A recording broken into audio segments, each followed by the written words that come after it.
Netflix is finally delivering an adaptation of the best-selling series Locke Key, and I'm here to give you the ins and outs of this Lovecraft-inspired world.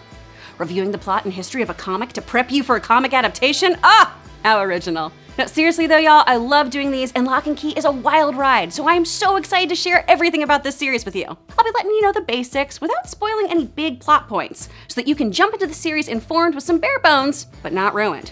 I'm Chris Carr, and here's your crash course in Locke Key. Before we dive in, I want to give a big ol' shout out to all of our donors on Patreon, especially our super nerd sponsor of the day, Devin Elliott. Thanks to you guys, I get to keep breaking down cartoons and comics, which is the greatest thing in the world. So thanks, y'all. If you want to pitch in, see if a donation tier works for you. Well, thank you for being so sweet. And if donations aren't your thing, but you do like service in restaurants, then go buy a shirt from TeePublic. They look cool and you'll look cool in them. Let's head to Key House. So what is Locke Key? It's a comic book series from IDW Publishing, written by Joe Hill and illustrated by Gabriel Rodriguez. Joe Hill, you may know, is the son of acclaimed writer Stephen King. But Hill is a brilliant writer in his own right. He gets horror, and this guy's stuff is dark, y'all. After ending their Vertigo line after 25 years, DC is going to continue pushing the boundaries of graphic novels with edgy, horror-oriented material with an imprint that Hill will be running called Hill House Comics. Joe Hill will be spearheading his own comic within the imprint and collaborating with other creators on other series. Gabriel Rodriguez has an architecture background, which is why Key House looks so impressive, and he's known for his groundbreaking, trippy aesthetics. If I can encourage you to do one thing from this video, it's to pick up the dang comics. They are so good, and I know you can get this on your tablet, you guys, but holding these panels and looking at the art is incredible. The series is structured into separate acts, with each act having 6 issues. The full series spans 6 volumes, alongside a run of 8 one-shot comics, so we have a lot to work with here. Act 1's first arc, Welcome to Lovecraft, was released in 2008 and sold out in a single day, requiring an immediate second printing. This was followed by Head Games in 2009, which had a prologue, 4 issues, and a standalone conclusion. Then came Crown of Shadows, Keys to the Kingdom, Clockworks, and finally, Alpha and Omega, followed by the one-shots. Honestly, if you're just looking to dip your toe into the Locke Key water, start with the one-shots. They double down on the lore and history of the series and give you backstory, so it's a fun place to start. A 2020 release has been announced that, as of this taping, is going to be called World War Key. This storyline, according to Hill, is, quote, about the idea that the past is never gone. He went on to say that he thinks a, quote, lot of ghost stories are about ways the past keeps bleeding through to the present. We'll revisit the Revolutionary War, Civil War, and World War II to show how these past events have lingering effects on our heroes today. Again, this arc should be 6 books. This is particularly exciting because this means the show will have even more material to pull from. Again, guys, I don't want to spoil too much of what happens in the series, especially since 1, the events are incredibly interwoven and it's difficult to tell you some events without disclosing the whole kit and caboodle, and 2, the showrunners have already confirmed that the show will be taking off in some different directions from the comics. So we'll cover our jumping off point with the story, name some key characters and keys. So I guess just prep for light spoilers for who people are or what people aren't people. Ooh, it's vague, right? Also, just to be safe, guys, please note that the opening that I'm about to talk about is violent and deals with sexual assault, so please stop the video if that's something you aren't prepared to hear about. It's summer in California, and Tyler Locke is furious with his father for canceling his vacation plans. Tyler had brought his younger sister, Kinsey, along to a party so she could hang out with her crush. Well, her crush gets wasted at this party. She ends up being a passenger in his car, and they get into an accident. Despite Kinsey only sustaining minor injuries, Rendell, Tyler's father, was furious, and rightly so, and canceled Tyler's plans to go to Baja. Tyler hates his dad in this moment, and when he storms out of his father's office, he's the guidance counselor at school, another student, Sam Lesser, approaches him. Sam complains about his father, even talks about killing him, which prompts Tyler to say, "You ever decide to kill your dad, do me a favor and kill mine while you're at it." Careful what you wish for, Tyler. Sam will soon be coerced by a demon called Dodge to go after Rendell to obtain some mysterious keys, the Anywhere Key and the Omega Key. Dodge is a demon whose true name is unknown, though it does refer to itself as the Legion.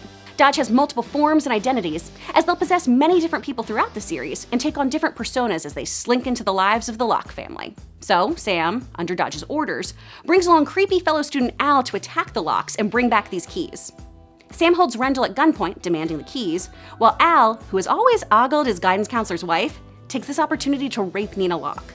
Please bear in mind, Al is not under Dodge's influence in any way. He's just a f***ing monster. During this time, Kinsey has her brother Bodhi up on the roof with her hiding, and Tyler is with his father. When Rendell refuses to give him the keys, Sam shoots him. Tyler grabs a brick and beats Sam, incapacitating him, and Nina picks up a hatchet, killing her attacker Al. Sam is arrested and sent to a detention center. Rest assured, this will not be the last time we see Sam. I want to give you this incredibly dark opening so you know what you're getting into, folks. This is just the tip of the iceberg. And the trailer, well, we get a taste that's going to be a weird and bloody show, sort of makes this look like spooky Narnia. And I want you fully prepped for the oh my god of this story, okay? Now, what do you do when your dad is murdered? Move into his gothic childhood home, of course. The family uproots from Cali to Lovecraft, Massachusetts. Settle! And Rendell's younger brother Duncan helps the family settle in. Do you think he influenced this story? Key House has a set of magical keys that provide whoever is using the key with powers. For example, young Bodhi will be the first to discover and use a key, and it's going to set the events of the story really into motion. These keys unlock a lot of unsettling mysteries about their father and his childhood friends, and further endanger the Locke family since the demon Dodge will stop at nothing to obtain the keys. And yeah, that's pretty much all I can tell you without completely spoiling the plot. So let's try talking keys. Again, I'm gonna try to dance around a few of the details here so that things can be revealed when you watch the series or pick up these comics. The keys used throughout the series were originally crafted by one of the Locke family's ancestors, Benjamin Locke, during the Revolutionary War. In 1775, soldiers stumbled upon the Black Door, a gateway to another world that when opened, released demons. In order to seal the door shut, Benjamin made a padlock and key from whispering iron. He would mark this door with the Omega symbol and the number 11, and only the Omega key can open it. You'll note, this is one of the keys Dodge desperately wants. Benjamin would go on to make other keys and hide them within Key House.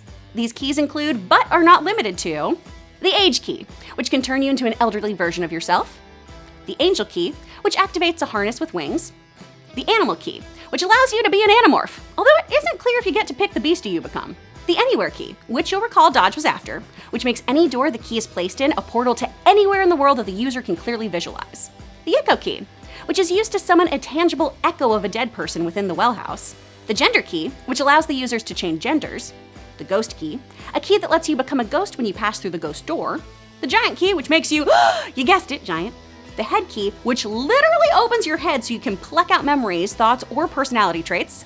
This is a very important one, y'all. Can you say plot device? The Hercules Key, which imbues the user with strength, the Mending Key, which opens a cabinet that can fix things placed within it, although this is a limited power. Placing Rendell Locke's ashes in here, for example, won't resurrect Rendell. The Time Shift Key, a key that allows the user to witness the past is chosen through the grandfather clock in Key House. They can't interfere with these past events, but they can obviously gain insight and information. Again, another very handy plot device for us to learn about the mysteries of Key House. There are several more that are created as the series unfolds, so be on the lookout for a lot of other unique keys. It's bloody Kingdom Hearts up in here, guys. And I'm really interested to see how the series handles all their various uses. Now, speaking of the live-action adaptation, the upcoming show isn't the first attempt at adapting the series. A pilot was filmed for Fox in 2010, with Miranda Otto of Lord of the Rings and Chilling Tales of Sabrina fame playing Nina Locke, and Jesse McCartney set to play Tyler. In May of 2011, Fox announced that the series would not be picked up. Then a film trilogy was announced at San Diego Comic-Con back in 2014, with Universal Pictures and KO Paper Products attached. But this was scrapped in 2015. Hill announced, though, that he'd write a TV pilot and serve as executive producer and pitch a series to various networks. In 2017, Hulu ordered a pilot, brought in Andy Muschietti of It fame to direct it and cast Frances O'Connor as Nina. But then Hulu passed on the show. Seems sorta cursed, right? Time will tell about this latest adaptation, but so far, the only successful one has been the audio drama version released in 2015 by the audio comics company for Audible. These audiobooks received critical praise and were nominated for Audio Awards from the Audio Publishers Association of America, including Best Original Work and Excellence in Production. The voice cast is a real who's who, with Tatiana Maslany, Haley Joel Osment, and Stephen King popping in there, and over 50 other actors lending their talents to the audio series. Oh, and there's also a card game because why the f not? This Netflix series definitely looks promising, and the folks behind it really believe in it. In fact, despite not getting the green light yet for season 2, as of this filming, the creative team is already working on it. Honestly, the only thing I'm bummed out about this is when the show was in early stages of pre-production, Doctor Strange director Scott Derrickson was attached to direct the series, but ultimately passed to take on the Snowpiercer series instead. The director stepping up to the plate, though, should do phenomenal work. We've got directors in the mix who've worked on Preacher, Nosferatu, and In the Tall Grass, so they're familiar with comic adaptations and Joe Hill's work. So I find that to be extremely promising. That, coupled with Hill and Rodriguez being closely involved, and the snippet seen from the trailers and featurettes, I am psyched about this series. Locke Key covers a lot, so if I left out some details from the comics, please let me know. And tell me your favorite parts in the comments below. As always, I highly encourage you to find your local brick and mortar comic shop and pick these issues up there. Your local shop needs your support, and I promise you, going there will introduce you to new titles that you're just gonna love. Wednesday's your new comic book day, so it's a great day to check out what they have to offer. Thanks again to everyone on Patreon, TeePublic, and all you fine folks who just stumbled over here looking for Locke and Key stuff. For more videos, you can click to the left. Thanks for watching. See you, Space Cowboy.